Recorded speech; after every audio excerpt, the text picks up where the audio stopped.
Right, here's a few questions from the dilution dissociation quiz.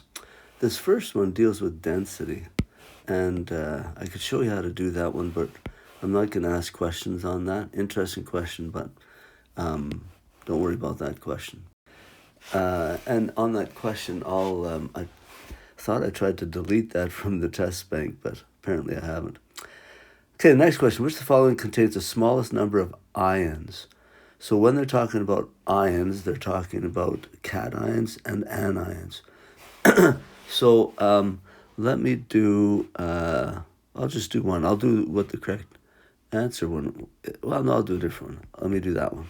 So it says I have this volume of this concentration of iron 3 chloride. So I have iron 3 chloride. So if you dissociate that, it becomes iron ions and it becomes chloride ions. And there's 3 there, so I need to put a 3 there. So that's my ratio. So, and we're looking at number of ions. And so in that case, we're not looking at concentration. We want to look at number of moles. So how many ions do we have? Okay, so I have a volume and a concentration. So C equals N over V. So if I manipulate that, it'll be N is equal to C times V. So the concentration is 2.0 moles per liter times the volume is 0.1565 liters. Okay, calculator. 2 times 0.1565. So from this I get 0.313 moles of iron 3 chloride. So when I look at my dissociation equation, that number goes right here, moles. So if I want to calculate how many moles of iron I have, since it's a 1-to-1 relationship, those two numbers will be the same. I'm going to get that many moles of iron. And then chlorine, I'm going to get that number times 3. It'll be 3 times. In class, we did something like this, where we had 0.31 moles of iron 3 chloride multiplied by, and you multiply it by the ratio of what you want. So 3 moles of chloride ions and over 1 mole of iron 3 chloride ions. So these cancel. So my final answer, I'm just multiplying by 3.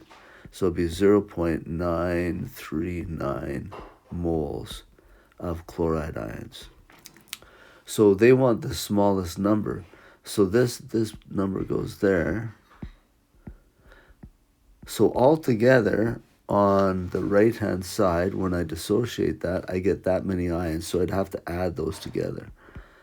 3 plus 0.939, 12.5,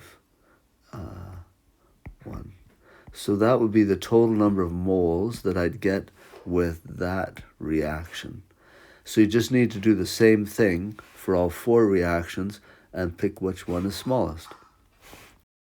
So like this question, they want to know which one's the greatest number. I guess we can do this one.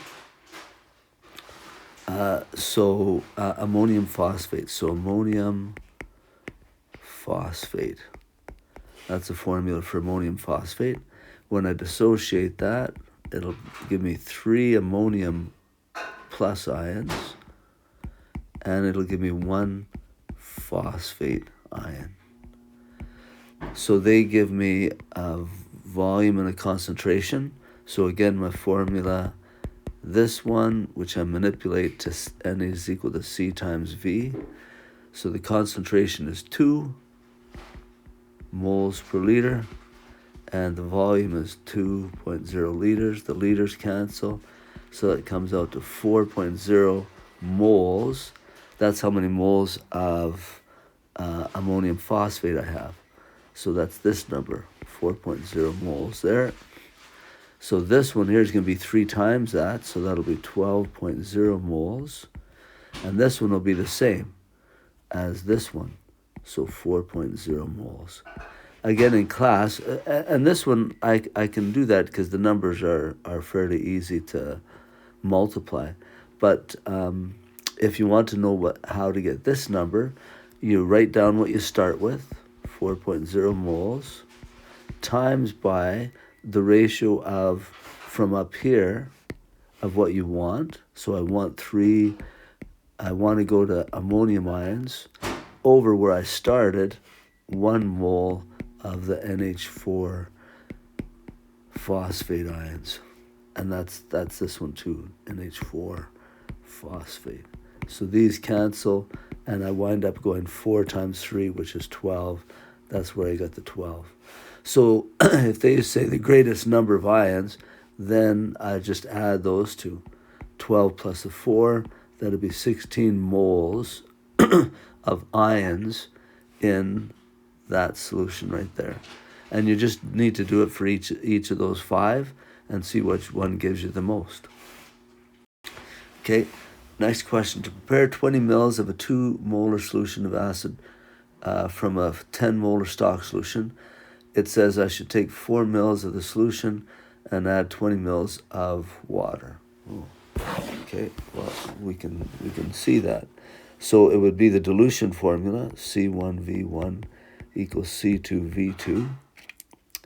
And this is what I'm wanting to prepare, so I'll probably give these a 2. These are be my C2 and V2. And then this is where I'm starting from. That's the concentration I'm starting from. So that would be my C1. Okay, so I'm looking for how much of that stuff do I need.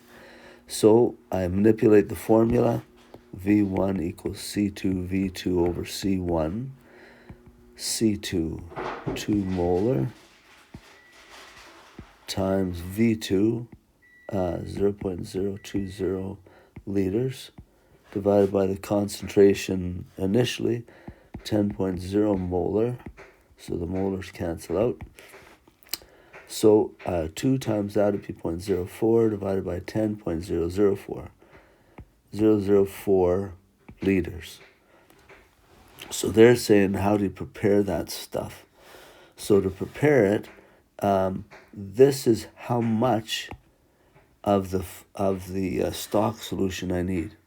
And so if I convert that to milliliters, it would be 4 milliliters. And I should do sig figs here. Looks like I have 3 everywhere. So it should be 4.00. Whoops. I thought I hit an eraser. 4.00 milliliters of the stock solution. So that's how much. So initially in my beaker then, of the container that contains the 10.0 molar stuff, I need to dump into that 4.00 milliliters. And then they say they want to get 20 mils out of it. And so to get 20 mils of that, I'm not sure about adding 20 mils of water, because I start with 4, and all I'm going to have to do is add 16 mils of water to that to bring it up to 20. So the total is 20. I'll have to look at that one. Let me think for a second. Yeah, no, I'm right. So it's you'd put in 4 mils in the container, and then you'd add another 16 mils, or you'd keep adding until you get to 20. So you'd only need to add 16 mils of water, and then that would make you 20 mils, and the concentration would be that. Yeah, so if they said it's true, I would question that. Okay, last one. I have 3 liters of sodium chloride. You also mix this with sodium nitrate. You mix these solutions together, making solution C. Calculate the concentration of silver ions in solution C. And so you could go through that process. This question sort of leads us into module 3, though, where we look at stoichiometry. The reason that their answer comes out to 0 is that if you react silver nitrate with sodium chloride, you get silver chloride plus sodium nitrate. Okay, and sodium nitrate, where's my nitrate? Right there. Sodium nitrate's here, so that'll be aqueous. But then if I look up silver chloride, chlorine's there, silver's there, that's a solid. So this would be a solid. So silver chloride, if you try and write a dissociation equation for that, it won't go. Because it's a solid, it does not want to dissociate into an aqueous solution. And so that's why they say the correct answer would be 0, that you wouldn't have any silver ions, is because they're forming silver chloride, which is a solid. It's not going to dissociate. So that's sort of a trick question. That's the answer for that. All right, hopefully this helps you solve those questions. If you have other concerns, yeah, just let me know.